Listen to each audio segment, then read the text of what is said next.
বলেছিলেন, কিন্তু আমি জানি আমি বলা মানে ঠাকুরের বলার সময় থেকে অনেকটা কার্টেলি করে দেওয়া।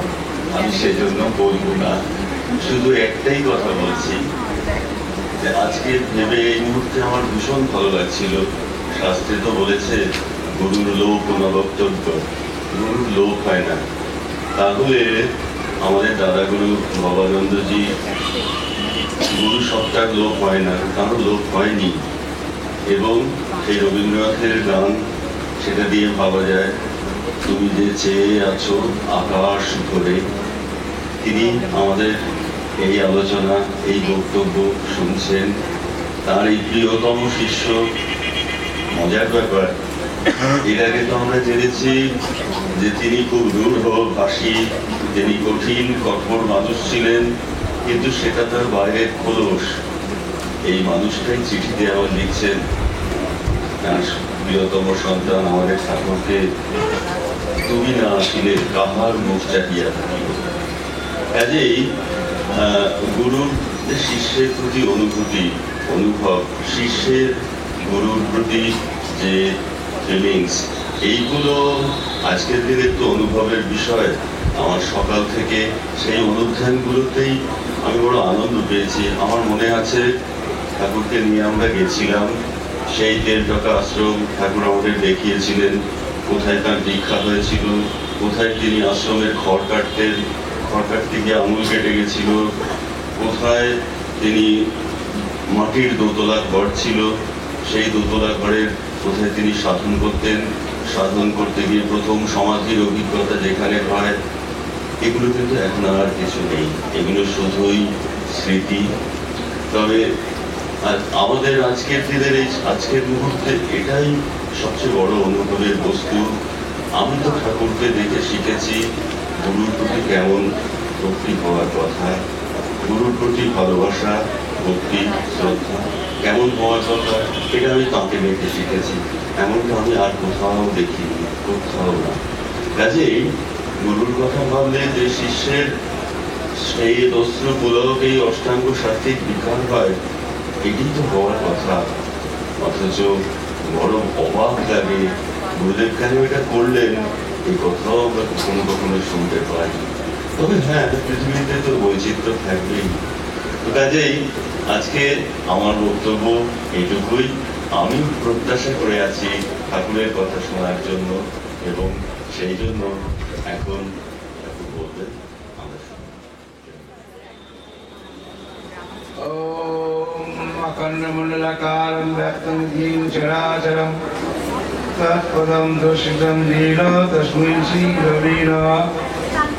गुरु ब्रह्मा गुरु विष्णु गुरुदेव महेश्वरः, गुरुदेव परम ब्रह्म तस्मै श्रीगुरवे नमः।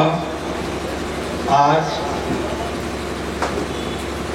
আমার गुरुदेव पूज्यपाद ब्रह्मलीन स्वामी भवानंद गिरी महाराजेर 118তম आविर्भाव दिवस উদযাপিত হচ্ছে। মাঝে মাঝে গুরুদেবের সাথে পত্রালাপ করতাম। একটা পত্র তিনি আমাকে দিয়েছিলেন 1977 সাল মার্চ মাসে। 1977 সালের মার্চ মাসের একটা পত্রে তিনি আমায় লিখেছিলেন, নারায়ণ শরণানন্দন শ্রীমান বাবা জীবন তোমাকে একখানি চিঠি দিয়েছি, বোধ হয় পেয়ে থাকবে। 30শে বৈশাখ শুক্রবার শ্রী শ্রী গুরু মহারাজের জন্মতিথি পালিত হইবে ইজমালচকে এবং ঘাটালে। আমি ওই দিন আশ্রম হইতে ঘাটালে যাইব। ওখানে আমাকে সভাপতি কাজ করিতে হইবে। ইজমালচকে দূর করিয়া যাইতে পারিলাম না। তুমি ঘাটালে আসিয়া উক্ত সভাতে যোগদান করিও। ঘাটাল ব্রিজ পার হইয়া পূর্ব দিকে ঘাটাল শহরে ঢুকিবার মুখে শ্রী যুক্তেশ্বর পৌর বিদ্যাপীঠ হাইস্কুল আছে। বাম পাশে পাকা বাড়ি হাইস্কুল ও আশ্রম। আমি সকালে 8টার সময় জানি। তুমি সকালে বাড়ি হইয়া এই আশ্রমে আহার আদি পরিবার যোগাযোগ করি, সবার কাজ তোমাকে করিতে হবে। শুভাকাঙ্ক্ষী স্বামী ভবানন্দ গিরি মহারাজ। 9 নম্বর চিঠিটা হচ্ছে, মুক্তি পদযাত্রী শ্রীমান বাবা জীবন তোমার সাধু সেবার সাহায্যটি পেয়েছি। 27 বৈশাখ শ্রী গুরু মহারাজের জন্মতিথি উৎসব পালিত হইতেছে। তোমার কাছে কেউ লোকজন যায় নিয়ে যাওয়ার জন্য, তুমি যদি সুবিধা বিবেচনা করো যাইতে পারো। বিশেষ আর কি বলিব, ওখানে যদি যাও তাহলে সভাপতির কার্য করিতে হইবে। পত্রপাঠ পত্রের কুশল দিও। রাস্তা খুব ভালো না, কিভাবে যাইবে আমি এখান থেকে বলিতে পারিব না। যে ওখানে যাইবে তাহার সহিত কথাবার্তা বলিবে, আবার শরীর বিশেষ ভালো না। এটি শুভাকাঙ্ক্ষী স্বামী ভবানন্দ। এই যে গুরুদেব সভাপতির কাজ দায়িত্ব দিবেন, খুব কঠিন কাজ। সভাপতির কাজ খুব কঠিন। সবার শেষে বলতে হয় কি কোন দিকটা বাদ করলো, বলতে পারলো না, সেই দিকটাকে উল্লেখ করতে হয়। খুব কঠিন কাজ। তা সেই সভাপতির কাজ আজও করতে হচ্ছে। জানি না কবে রেহাই পাবো। এই চিঠিটা হচ্ছে, আগেরটা ছিল 77 সাল, এই চিঠিটা হচ্ছে 5ই মে 1979। 5ই মে 1979।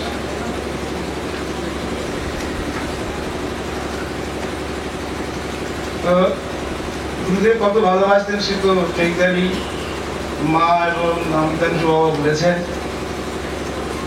আমি মনে করেছিলাম কোনা কি সবার টাকা চালাবে, এত চারা ছেলে আসলো, সাহিত্যিক ভাষা 2 লাইন বলে শেষ করলো, এবার তুমি মরো সাথে। যাই হোক, আজকে গীতা নিয়ে অনেক আলোচনা হচ্ছিল। আশিস বাবা বললেন যে কার কোন দিকটা অসুবিধে অমিতাংশ বাবাকে বলে দিয়েছেন, বুঝতে পারছে না কেন কি ব্যাপার। তা আজকে আর কি বলবো, গীতার একটা শ্লোক নিয়ে বলি। গীতার 68 অধ্যায়ের 61 শ্লোকে বলেছেন ভগবান কৃষ্ণ।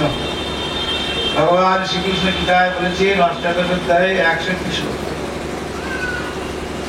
ঈশ্বর সর্বভূতানাং হৃদ্দেশে অর্জুন তিষ্ঠতি, ব্রাহ্মণং সর্বভূতানি যন্ত্রারূঢ়ানি মায়া। হে অর্জুন, ঈশ্বর মায়ার দ্বারা সর্বভূতকে যন্ত্রারূঢ় ভ্রমণ করাইয়া সর্বভূতের হৃদয় দেশে অবস্থান করিয়াছে। অথবা ঈশ্বর শরীররূপে যন্ত্রাধীষ্ট ভূত সমূহকে, অর্থাৎ দেহাভিমানী জীবন সমূহকে মায়ার দ্বারা ভ্রমণ করিয়া জীবে অর্থাৎ সর্বভূতের হৃদয়ের মধ্যে অবস্থান করে। মায়ার দ্বারা আজকের এই মায়া সম্বন্ধে বলবো। এখানে ভগবান কৃষ্ণ কে বোঝাচ্ছেন তিনি যুদ্ধ করবেন না, আর ভগবান কৃষ্ণের যুদ্ধের প্রবৃত্তি করবার জন্য উপদেশ দিচ্ছেন। হে অর্জুন, অব্যক্ত রূপে আমি এই সমস্ত জগৎ ব্যাপিয়া আছি। মায়া ততমিদং সর্বং জগৎ অব্যক্ত মূর্তি। গীতার 9 অধ্যায়ে ভগবান কৃষ্ণ 4th শ্লোকে বলছেন, মায়া ততমিদং সর্বং জগৎ অব্যক্ত মূর্তি। আমি ইন্দ্রিয়ের অগোচর ও অব্যক্ত মূর্তি। আমার দ্বারা সমস্ত জগৎ সমগ্র বিশ্ব পরিব্যাপ্ত আছে। ব্রহ্মা আদি স্থাবর পর্যন্ত সমস্ত ভূত আমাতে আছে। আমি আকাশবৎ অপরিচ্ছিন্নভাবে অসংসর্গ বলিয়া আমি সকল ভূতে অবস্থিত নই। অসংসর্গ অসঙ্গ অর্থাৎ তিনি রয়েছেন, অবস্থিত আছেন, আবার অবস্থিত নয়। আমার সত্তায় সকলেই সত্তা পায়। তাহলে অর্জুন, সকল জীব হচ্ছে অব্যক্ত মূর্তি, সকল ভূত আমাতে আছে, কিন্তু আমি কোনো ভূতে নাই। এই ভাবটি অর্জুন তুমি স্মরণ করো, ভাবনা কর, চিন্তা কর। আচ্ছা অর্জুন, মনে করো তোমার দেহে যে রক্তবিন্দু আছে তাতে কত জীব আছে, কত ভূত আছে, জীব আছে। সেই সমস্ত জীব তোমাতে আছে সত্য, কিন্তু তুমি কি তাহাতে আছো? এটা স্থূল ভাব, ধারণা কর। আমি যে অব্যক্ত মূর্তির কথা বলিতেছি তাহা জ্ঞান স্বরূপ। এই জ্ঞান স্বরূপ আমাতে সকল ভূত আছে, কিন্তু সকল ভূতে আমি নাই। আমি সকলকে জানি, কিন্তু সকলে আমাকে জানে না। তাহলে আমাতে ভূত সকল আছে, আবার আমাতে কোনো ভূত নাই, দুইটি সত্য, দুটি সত্য। তাহলে আমাতে, আমার স্বরূপে আমাতে আমি আছি, কোনো ভূত নাই, কিন্তু মায়ারূপে আমাদের সকল ভূত আছে। কি সব বলে সে কথা? আমাতে সকল ভূত আছে, আবার আমাতে কোনো ভূত নাই, কিন্তু মায়ের রূপে আমাদের সকল ভূত আছে, সব জীব অবস্থান করছে। আমি যখন স্বস্বরূপে থাকি, আমি যখন স্বরূপে অবস্থান করি, তখন কোনো সৃষ্টি নাই। কিন্তু যখন মায়ার সাহায্যে সমস্ত সৃজন করি, তখন তদ সৃষ্টা তদিবাং প্রাবিশা, সকলের মধ্যে আমি অনুপ্রবিষ্ট হই। অনুরূপে রয়েছে আমাদের প্রত্যেকের মধ্যে, আত্মা রূপে রয়েছে। প্রাণই ভগবান ঈশ প্রাণ বিষ্ণু পিতামহ, প্রাণে ধার্যতে লোক সর্ব প্রাণময়। তাই সকলের মধ্যে আমি অনুপ্রবিষ্ট হই। আমি না থাকিলে অন্য কারো সত্তা নাই, আমি না থাকিলে অন্য কারো সত্তা নাই। তাহলে এখানে পরমার্থ এবং মায়িক ভাবে তুমি স্মরণ করো, ভাবনা করো, বিচার করো, দুটো। একটা পরমার্থ ভাবে ভাবনা করো, একটা মায়িক ভাবে আমাকে ভাবনা করো। তাহলে এই সমস্ত মায়িক জগৎ আমার দেহ, এই আমাদের একটা দেহ, এই সমস্ত মায়িক জগৎ আমার দেহ, আমি দেহের প্রাণ। প্রাণই ভগবান ঈশ প্রাণ বিষ্ণু দাম, প্রাণ ধার্যতে লোক সর্ব প্রাণময়। প্রাণই ভগবান শিব, প্রাণই বিষ্ণু ব্রহ্মা, বিষ্ণু প্রাণই বিশ্ব ব্রহ্মাণ্ডকে ধারণ করিয়ে রাখিয়েছে। তাই বিধির অপনাম শ্রুতি বিধি বলা হয়েছে প্রাণ হবৈ পিতাঃ, প্রাণ হবৈ মাতাঃ, প্রাণ হবৈ আচার্যঃ, প্রাণই পিতা, প্রাণই মাতা, প্রাণই আচার্য। তাহলে আমি তো দেহ নই, দেহ তো হাড় মাস, আমি শ্বাস, আমি চৈতন্য রূপে আছি। তাহলে প্রাণবায়ু যে শ্বাস, তাতে মিশে আছে চেতনা। শ্বাস, এই যে শ্বাস কার্বন ডাই অক্সাইড ত্যাগ করছি, অক্সিজেন গ্রহণ করছি, শ্বাস মিশিতেছে বাতাসে, বাতাস মিশিতেছে আকাশে। প্রাণবায়ু যে শ্বাস, তাতে মিশে আছে চেতনা। তাই এই প্রাণবায়ু শ্বাস এই নাসিকা দিয়ে গমন করছে, বেরিয়ে যদি আর না প্রবেশ করে তাহলে জীবের মৃত্যু। প্রাণবায়ু বিশ্বময়, প্রবেশে নাসায় আসি, বুকে আসি, উঠি দেন মহাপ্রাণ অভিলাষী। শ্বাসে মন দিয়া যোগী দেখেন স্বরূপ শ্বাসে, আকাশে সর্বাঙ্গতা, নাসায় সামান্য আসে। তোমার হাওয়ার দেহ এমনই আকাশ নয়, নিঃশ্বাসই বিশ্বাস করো, নিঃশ্বাসই ফিরে যায়। নিঃশ্বাসই প্রাণবায়ু, তার স্থিরে কি আরাম। মনোপ্রাণ স্থির হলে তাকে বলে প্রাণায়াম। তাহলে আমাদের এই যে মন চঞ্চল, তাই প্রাণায়ামের দ্বারা প্রাণবায়ু স্থির হলে পরে মনস্থির হয়। তাহলে আকাশ দেখুন, আকাশ সকল ভূতকে পরিভূত করিয়ে রাখেন, নিজের কোলে করে রেখেছেন। তাহলে আকাশ সবাই যাচ্ছে। তাহলে আকাশ সকল ভূতকে পরিভূত করিয়া রাখিয়াছেন, কোলে করে রেখেছেন। আবার আকাশ সকল ভূতের মধ্যে আছে। এই যে আমরা শব্দ শুনতে পাচ্ছি, আকাশ তত্ত্ব শ্রবণ শক্তি দিয়ে ইত্যাদি সাহায্যে।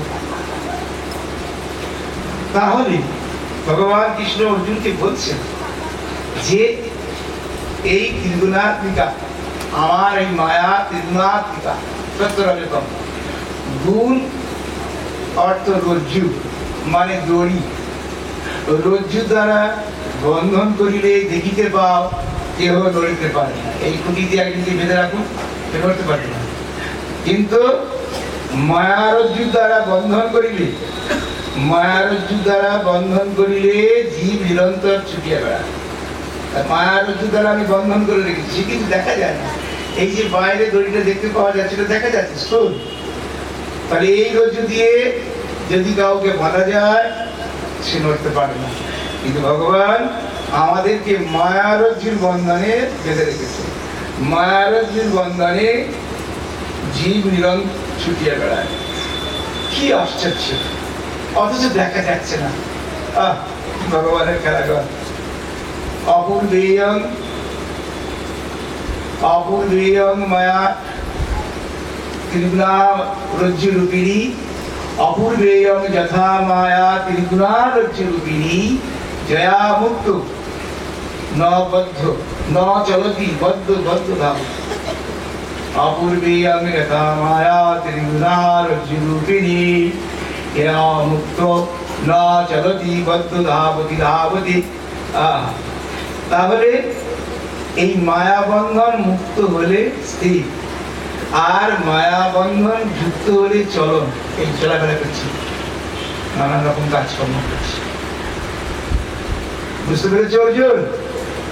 অর্জুন বলছে, প্রভু বুঝতে তো পারছি তোমার কথা, কতগুলো জায়গা আবার সন্দেহ হচ্ছে। বলো, আমি কি বুঝেছি বলবো, বলো অর্জুন। অর্জুন তখন বলছে, দেখুন প্রভু, এই যন্ত্রতে আরূঢ় সকল ভূতকে, যন্ত্রতে আরূঢ় মায়া দ্বারা সকল ভূতকে তুমি ভ্রমণ করাইতেছ প্রভু। ওই যন্ত্রটা হইতেছে দেহে, এই জীবের দেহ যন্ত্রটা। তাহলে যন্ত্রটা হইতেছে জীবের দেহ, আর আরোহণ করার ব্যাপারটা হচ্ছে দেহে আত্মার অভিমান, আর ভ্রমণ করারও ব্যাপারটা হইতেছে জীবের বিহিত অবিহিত কর্মে জীবের প্রবৃত্তি। বিহিত কর্ম অবিহিত কর্মে জীবের আসক্তি হচ্ছে। ভালো মন্দ বলি, শাস্ত্র বিহিত আবার শাস্ত্র অবিহিত। তুমি বলিতেছ আমি ক্ষত্রিয়, যুদ্ধে জ্ঞাতিবধ হইবে বলিয়া আমি যুদ্ধ করিব না বলিতেছিলাম। আবার তুমি বলিতেছ অর্জুন তুমি রজগুণ সম্পন্ন ক্ষত্রিয়, কাজেই নিজের ক্ষত্রিয়ত্ব অতিক্রম করিয়া ব্রাহ্মণত্বের সাত্বিকত্ব আচরণ আমি করিতে পারিব না।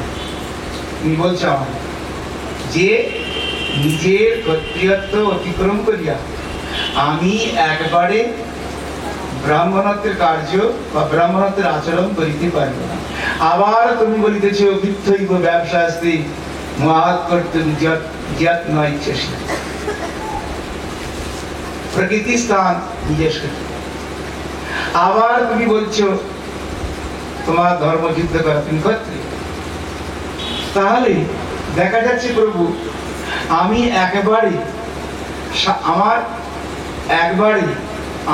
একেবারে সাত্বিক হওয়ার চেষ্টাকে তুমি উন্মত্ত চেষ্টা করিতেছ। অর্জুন তুমি পাগল, তুমি একবার সাত্বিক হওয়ার চেষ্টা করছো কেন?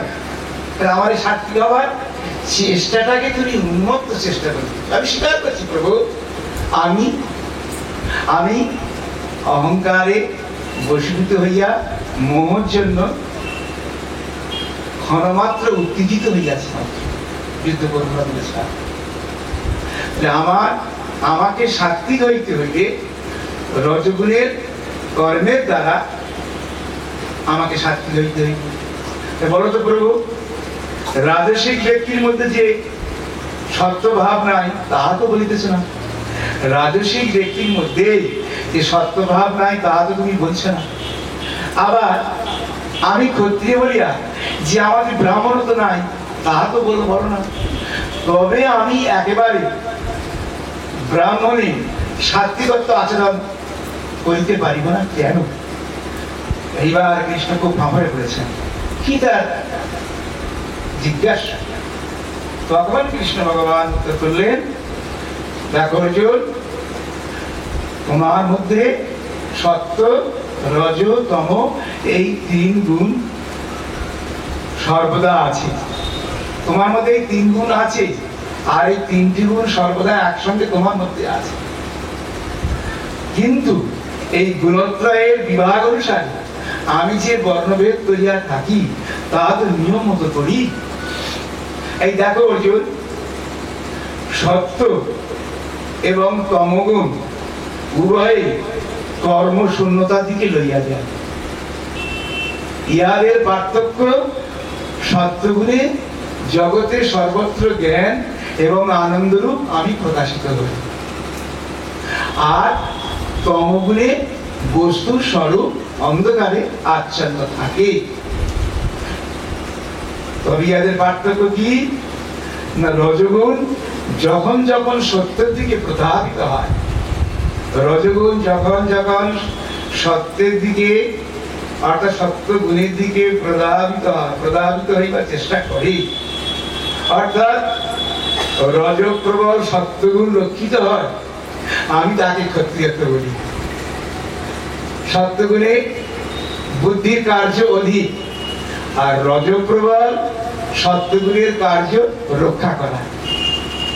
তাই এই স্থানে বুদ্ধিবল অপেক্ষা বাহুবল প্রাধান্য লাভ করে। এই জন্য যুদ্ধাদি কার্যে দুষ্টু দমন, শিষ্ট পালন, অবসান, দুষ্টকে দমন করা, শিষ্টকে পালন করা, এর অবসানে পরজন্মে ইহারা বুদ্ধিজীবী হইয়া জন্মায়।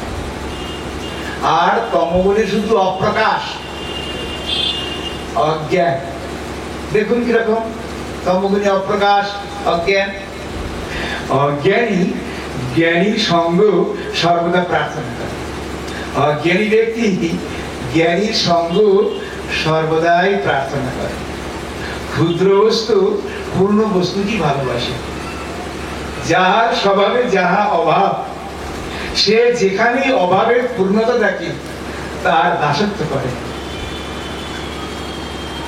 বীরপুরুষ আপন বীরত্ব অপেক্ষা অধিক বীরত্ব দেখিলে তার সেবা করিতে চায়। অল্প ধনী অধিক ধনবান দেখিলে যখন সে স্বভাব বসে চলে তার সেবা করিতে চায়। তাই তমগুণে সেবা কার্য স্বাভাবিক কার্য। তুমি ক্ষত্রিয়, এরকম তুমি রজগুণ সম্পন্ন ক্ষত্রিয়। এই রজপ্রবল সত্যগুণের জন্য তোমার এই রূপ জন্ম হইয়াছে, তোমার জন্মগ্রহণ ইহার ফল। আর কি বললেন না, এই রজপ্রবল সত্য ভাব লইয়া তুমি জন্মিয়াছ। তোমার কেননা তোমার শরীরের গঠন, ভগবান কৃষ্ণ বলছেন অর্জুনকে, তোমার এই শরীরের গঠন এবং বর্ণ আদি ওই ভাবের প্রকাশ মাত্র, ওই ভাবের ফল মাত্র। যেমন তুমি ইচ্ছা করিলেই তোমার কৃষ্ণবর্ণকে গৌরবর্ণ করিতে পারো না, সেরূপ ইচ্ছা মাত্রই রজপ্রবল সত্যগুণকে একেবারে সত্যগুণে পরিণত করিতে পারবে না। সেই জন্য ওই সত্যগুণের কার্যে ঈশ্বর প্রীতিতে লক্ষ্য রাখিয়া তোমাকে রজগুণের যে কার্য যুদ্ধ তাহা করিতে হইবে। তুমি নিষ্কাম কর্ম কি একবার ভাবনা করো, চিন্তা করো। ভাবনা করলে তুমি দেখবে যে ওই কর্মের দ্বারা তোমার রজগুণ দমিত হইবে এবং সত্যগুণ প্রবল হইবে এবং ধীরে ধীরে সত্যগুণের স্ফুরণ হইবে। তখন তুমি আবিনী ব্রাহ্মণ হয়ে যাবে। কি সুন্দর কথা। তাহলে ওই নিষ্কাম কর্ম প্রভাবে ঈশ্বর প্রীতি যখন তোমার মধ্যে পূর্ণভাবে তোমার হৃদয় ছাইয়া যাইবে, তখন তোমার জন্ম সার্থক হইবে। পরজন্মে যদি তুমি জন্ম চাও তবে তোমার অবিরচিতই জন্ম হবে। দেখো না, বিশ্বামিত্র ক্ষত্রিয় হইয়া ব্রাহ্মণ হইয়াছিলেন, জানো অর্জুন? কারণ প্রথমত যে বীজে বিশ্বামিত্র জন্মগ্রহণ করেন তা ব্রাহ্মণ জন্য চরু, অর্থাৎ ব্রাহ্মণদের উপনয়ন হয়, যজ্ঞ করতে হয়, চরু খেতে হয় ইত্যাদি। কি হলো? যে বীজে বিশ্বামিত্র জন্মগ্রহণ করেন তাহা ব্রাহ্মণ জন্য চরু। তথাপি ক্ষত্রিয়ানি গর্ভে জন্ম করিয়া তোমার তার স্বভাব ক্ষত্রিয় ভাবাপন্ন হয়েছিল। এইটুকু অতিক্রম করিতে বিশ্বামিত্রকে কঠোর তপস্যা করিতে হইয়াছিল। তাহলে বুঝতে পারছো অর্জুন, এই প্রকৃতিকে অতিক্রম করা কত কঠিন। অতএব এই সংসার মায়াচক্র অতি দ্রুত বেগে ঘুরিতেছে, পৃথিবীও ঘুরিতেছে, বিশ্ব ঘুরিতেছে। অর্থাৎ পৃথিবীকে স্থির করিয়া তোমার বোধ হয়, কিন্তু পৃথিবীও ঘুরিতেছে। তাই আমাদের পূজ্যপাদ রায়ণী মশাই যে সমস্ত সাধন ভজন দিয়েছেন তার মধ্যে নাবিক ক্রিয়া আছে। চিত্ত মানে মন, চিত্তই এই মায়া চক্রের নাভি। তাই নাভি শাসনে সাধক বুঝতে পারেন সে আর কতদিন বেঁচে থাকবে এই ধরাধাম। অনেক সাধক যোগী মহাপুরুষ বলেছেন, আমি আর 2 মাস থাকবো, আমি আর 1 মাস থাকবো, আমি 20 দিন থাকবো। এই নাভির ভাইব্রেশন, নাভির কম্পন থেকে এটা উপলব্ধি হয়। তাহলে চিত্তই হলো মায়া চক্রের নাভি। তাই নাভি ক্রিয়া আমাদের আছে, রায়ণী মশাই দিয়েছেন। ইহা অবরুদ্ধ হইলেই চক্র থামিয়া যায়, মায়ার গতিও নিরস্ত হয়। তাহলে অর্জুন, আমাকে স্মরণ ব্যতীত, আমার কৃপালা ব্যতীত আমার এই বিশ্ব বিমোহিনী মায়া হটাইতে পারবে না, কেউই হটাইতে পারবে না আমার এই বিশ্ব বিমোহিনী মায়া। আমার শরণাপন্ন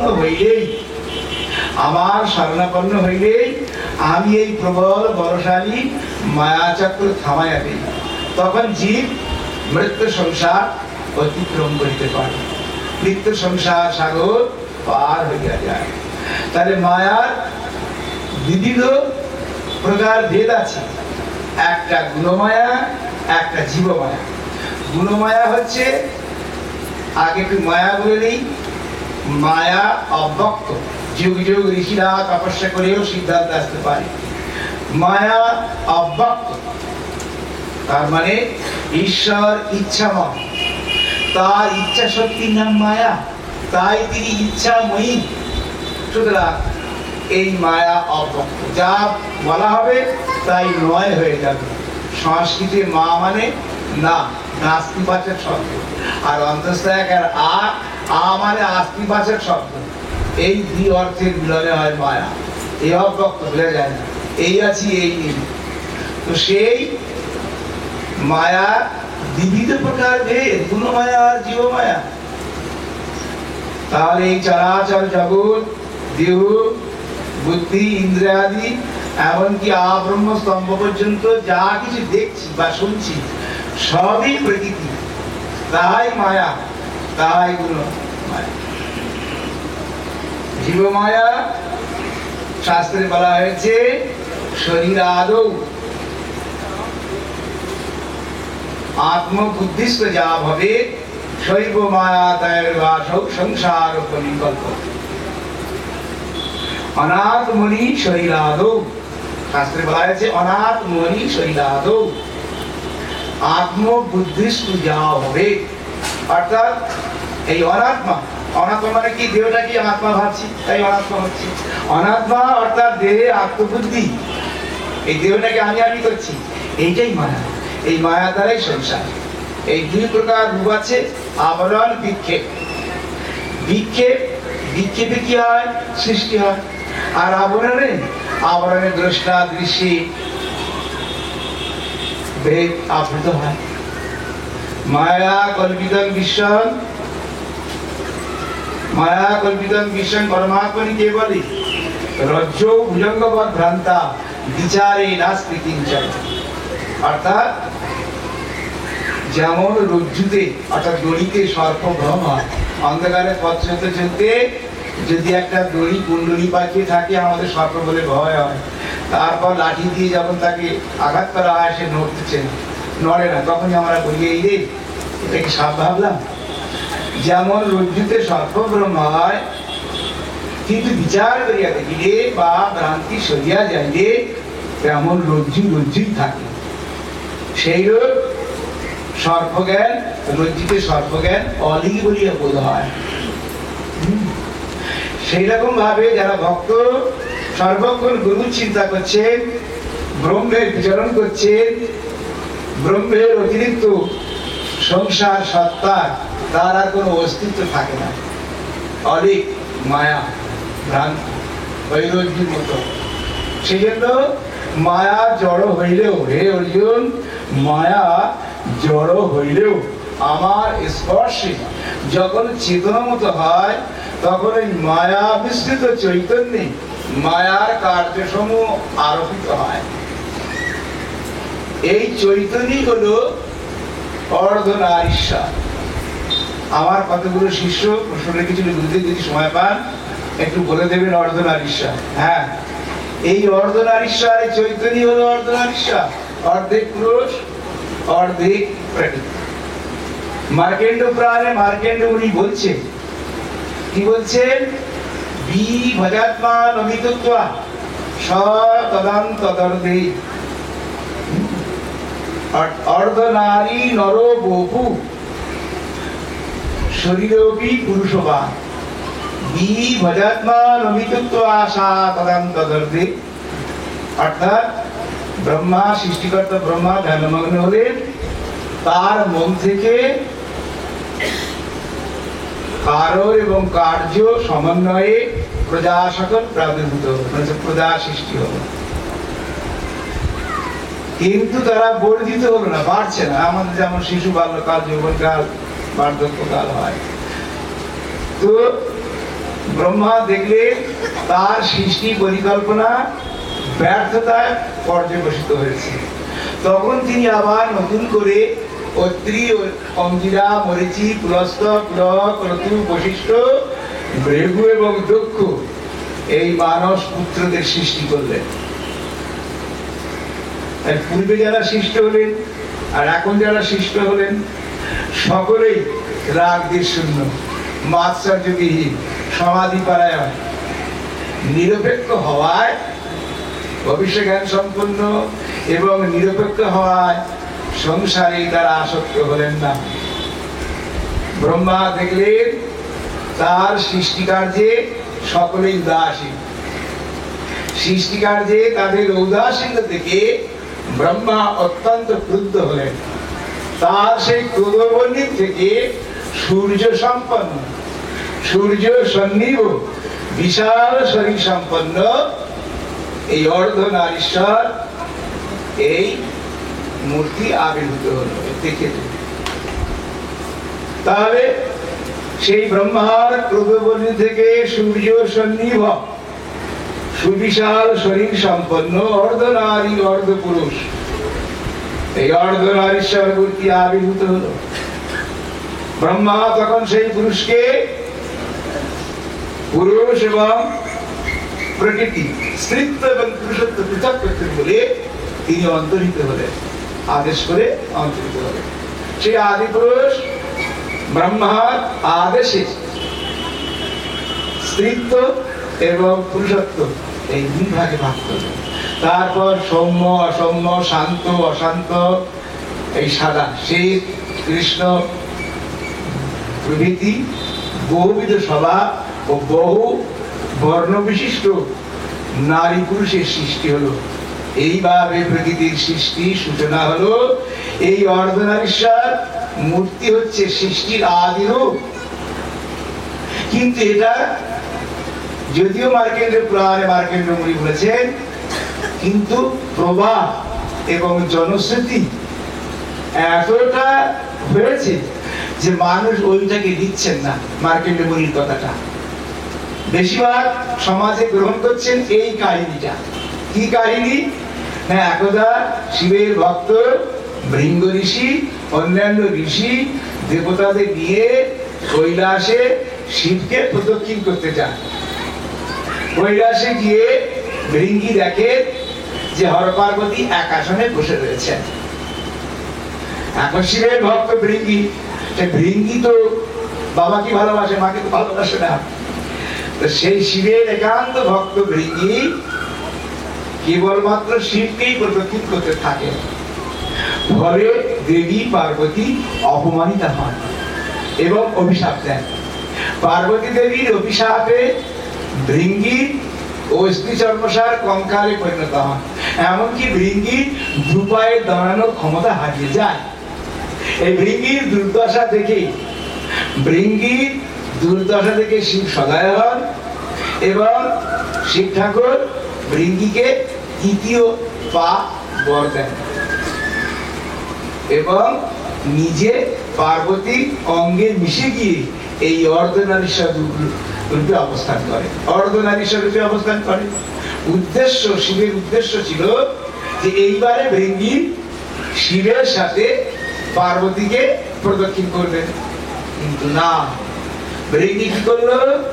ভৃঙ্গি এই তৃতীয় চরণের সাহায্যে কোনো মতে দাঁড়িয়ে দেহের টাল বজায় রেখে তিনি বজ্রকীট হয়ে ওই অর্ধনারীশ্বর মূর্তির মাঝখানে গর্ত করে শুধু শিবকেই প্রদক্ষিণ করতে থাকে। এইভাবে কৈলাসী করে শিব পার্বতীর মিলিত বিগ্রহই হলো অর্ধনারীশ্বরের রূপ। এইবার শাস্ত্রে এইভাবে বলা থাকলেও বা প্রবাদ জনশ্রুতি থাকলেও আমাদের জিজ্ঞাসা থাকবে যে তৃতীয় পাটা কোথায় গেল? শিবের দুটি পা, আমাদের সকলকার দুটি পা, কার্তিক গণেশেরও দুটি পা, সকলে তো দুটো করে পা রয়েছে। তাহলে এখানে যে ভৃঙ্গিকে তৃতীয় পা দিলেন, সেই পাটা গেল কোথায়? তো নিশ্চয়ই এই স্থূল জগতে, এই পার্থিব জগতে রক্ত মাংসের পা নয়। এইখানে শাস্ত্রকাররা খুব ব্যাসকুট করে রেখেছে যে বজ্রকীট হয়ে অর্ধনারীশ্বরের মাঝখানে গর্ত করে শিবকেই প্রদক্ষিণ করতে থাকে। তারপরেও আর পার্বতী অভিশাপ দিলেন না। পার্বতী তো তারপরেও তো দ্বিতীয়বার আবার অভিশাপ দিতে পারতেন, ওই না দেয়। তার মানে কি? আমাদের এই শরীরে মূলাধার আদি 5 চক্রে তৃতীয় তেজ ঊর্ধ্বম, এই 5 ভূতেই সাধক বিচরণ করেন।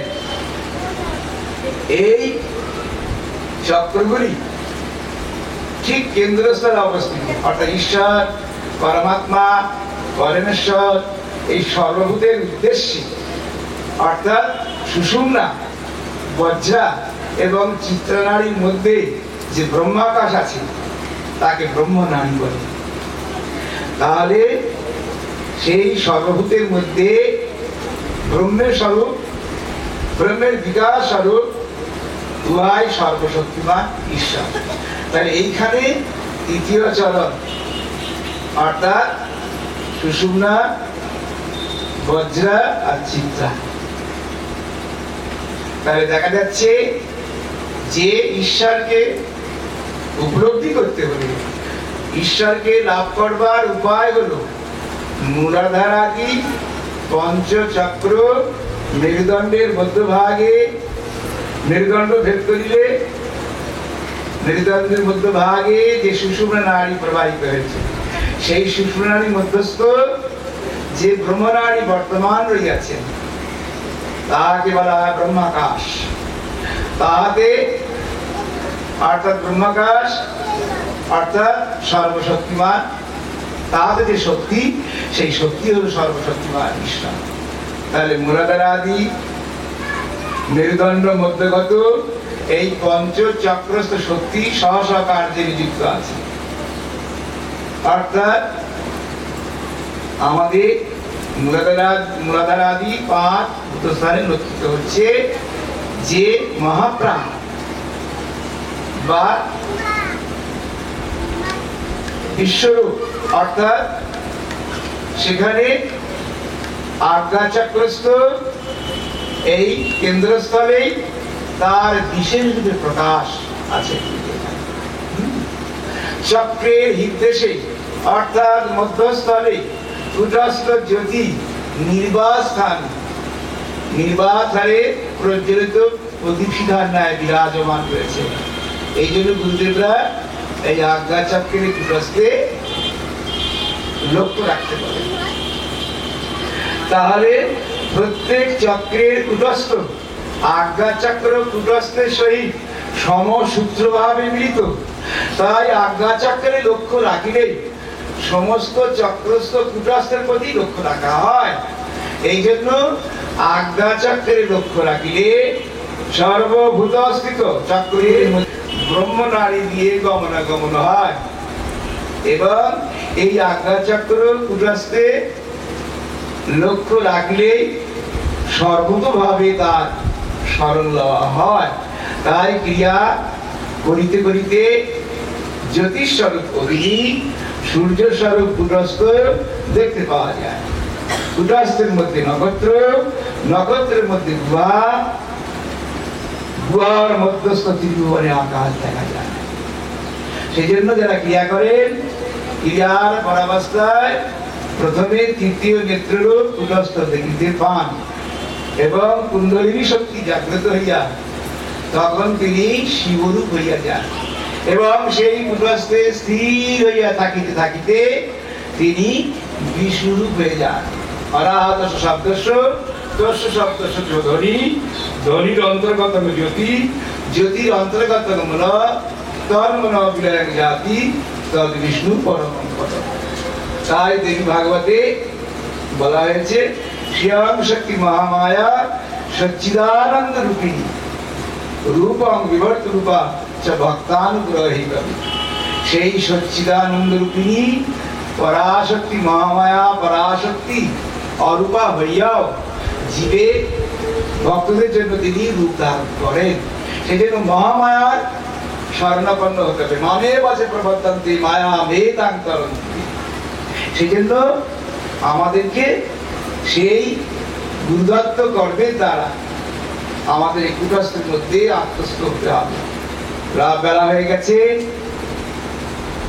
ঋগ্বেদের একটা সূত্র বলে শেষ করি, যে অগ্নিবাণাং সুধাং সৌভাং তীর্থশান্তি যে নিজাতাং তারায়তি দুর্গি নীলাভেব সিন্ধু দুরিতাগিনী। এই সূত্রে পূজ্যপাদ লাহিড়ী মশাই বলছেন যে ক্রিয়াবান প্রত্যহ ক্রিয়া করতে করতে যোনি মুদ্রায় কুটস্থ দেখিতে পান, সেই কুটস্থ স্বরূপ কেল্লার অধিপতি দুর্গা তাকে সংসার সাগর পার করিয়া দেন। তাহলে ক্রিয়াটা হলো নৌকা। ক্রিয়া স্বরূপ নৌকা দ্বারা ক্রিয়া করিতে করিতে ক্রিয়ার পরাবস্থায় চঞ্চল প্রাণ স্থির হইয়া যায়। তখন যত পাপ আছে সমস্ত বিনষ্ট হয়। সেই জন্য আমাদের মনটাকে চেষ্টা করতে হবে যেন তেন প্রকারে কুটস্থে রাখা, মাঝে মাঝে শ্বাস প্রশ্বাসে লক্ষ্য রেখে জপ করা, জপাত সিদ্ধি জপাত সিদ্ধি জপাত সিদ্ধি নসংশয়। তাই ভগবান কৃষ্ণ বলছেন মনে মনা ভাব মদভক্ত মজ্জাজীবাকে নমস্কুরু মামে বৈষ্ণবী যুক্তৈব মৎমানং মৎপরায়ণঃ। হে অর্জুন, তুমি মদগত চিত্ত হও, আমার ভজনশীল পূজনশীল হও, কায় মনোবাক্যে আমাকে প্রণাম করো। এই রূপে মৎপরায়ণ হইয়া আমাদের মনোবুদ্ধি সমাহিত করিলে তুমি আমাকেই প্রাপ্ত হইবে। Fix your mind on me, be my devotee, sacrifice to me, thus fixing the mind on me and having me, for the supreme goal, you will attain me alone. Sacrifice করতে হবে, দিতে হবে, কিছু দিতে দিলে হবে না, দিতে হবে, দেয়া নেওয়ার জগৎ। তাই আমার গুরুদেবের কথাগুলি শেষ করি। গুরুদেব বলতেন, ক্রিয়া যতটা পারবে করবে, আর শরণাগত হয়ে যে ভাববে তুমি আছো আর তোমার প্রভু আছে। প্রভু অন্তরে আছেন, বাইরে আছেন, সেজন্য আমাদের অনুভব করতে হবে। আর নিজেদের মধ্যে যে রাগ, দ্বেষ, হিংসা, আবিলতা, মলিনতা রয়েছে, সেইগুলোকে দূর করে চিত্তশুদ্ধি হয়ে ভক্তি লাভ হবে। চিত্তশুদ্ধি হলে পর ভক্তি লাভ হবে। জ্ঞানাং লব্ধা পরাং শান্তি অচিরেণাতি গচ্ছতি। সেই জন্য আমরা আজকের এই শুভ গুরুদেবের আবির্ভাব দিবসে আমরা যেন এক প্রাণ এক মন নিয়ে যেন সংসার জীবন অতিবাহিত করতে পারি, এবং চলার পথে যেন আমরা গুরুর আদেশ যথাসাধ্য পালন করতে পারি। তাই আমার গুরু বলতে, সাধন দেখো তুমি কিভাবে কেমন করে যে আমার কাছে এসেছো, এবং তোমাকে আমি সব কিছু সাধনা দিয়েছি, কিন্তু মনে রাখবে যে বাবা দ্বৈতং সদা কুর্জা ক্রিয়া অদ্বৈতং না কায়চি অদ্বৈতং তিরিশু লোকেশু ন অদ্বৈতং গুণাশ। শঙ্করাচার্য বলেছেন তার শিষ্যদের মৃত্যুর 8 ঘন্টা আগে যে তুমি সর্বত্রই সহম অহং ব্রহ্মাস্মি ভাবনা করবে, কিন্তু ন অদ্বৈতং গুণাশ, গুরুদেবের সঙ্গে কখনো অভেদ ভাব ধারণ করিবে না। সেজন্য আমরা যতই জ্ঞান লাভ করি, ব্রহ্মজ্ঞান লাভ করি, বুদ্ধিমান হই, যেন গুরুদেবের সাথে যেন আমরা অভেদ ভাব না আসে। সেজন্য হে গুরুদেব, ওম সর্বেষাং মঙ্গলং ভূয়াৎ, সর্বে সন্তু নিরাময়া, সর্বে ভদ্রাণি পশ্যন্তু মা কশ্চিৎ দুঃখভাগ্ ভবেৎ। হে প্রভু, সকলের মঙ্গল হোক, সকলের আদি ব্যাধি থেকে মুক্ত হোক, সকলের সমস্ত বস্তু মঙ্গল থেকে দর্শন করুক, সকলের কর্ম ধর্মতে রূপায়িত হোক। ওম শান্তি শান্তি শান্তি।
বুঝবে যদি মন ত্যাগী দম্ভ তম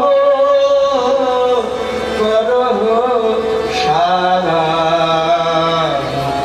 গুরুর মহিমা বুঝবে যদি মন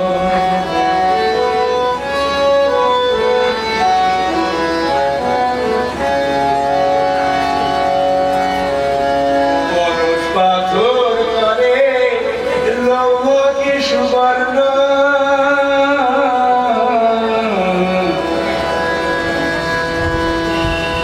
পরশ পাথর করে লৌহকে সুবর্ণ নিজ আকার করতে পারেন না কখনো পরশ পাথর করে লৌহকে সুবর্ণ নিজ আকার করতে পারে না কখনো সদ্গুরু করে আপনার মতো সদ্গুরু করে আপনার মতো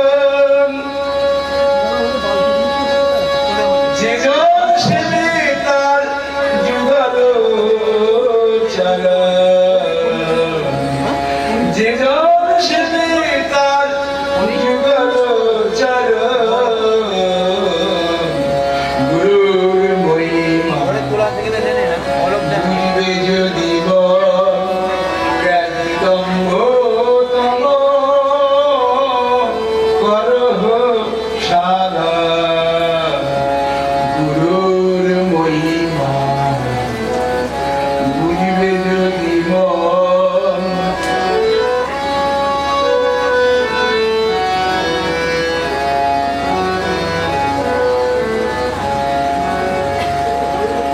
কীর যদি থাকে লিঙ্গ সন্নিধানে কীর যদি থাকে লিঙ্গ সন্নিধানে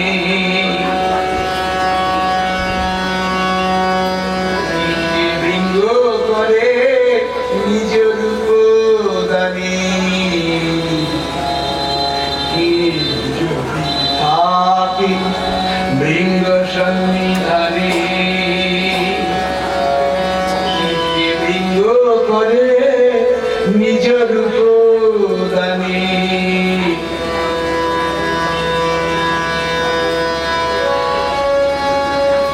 যে জন গুরু বৃন্দ কিছুই নাহি জানে যে জন গুরু বৃন্দ কিছুই নাহি জানে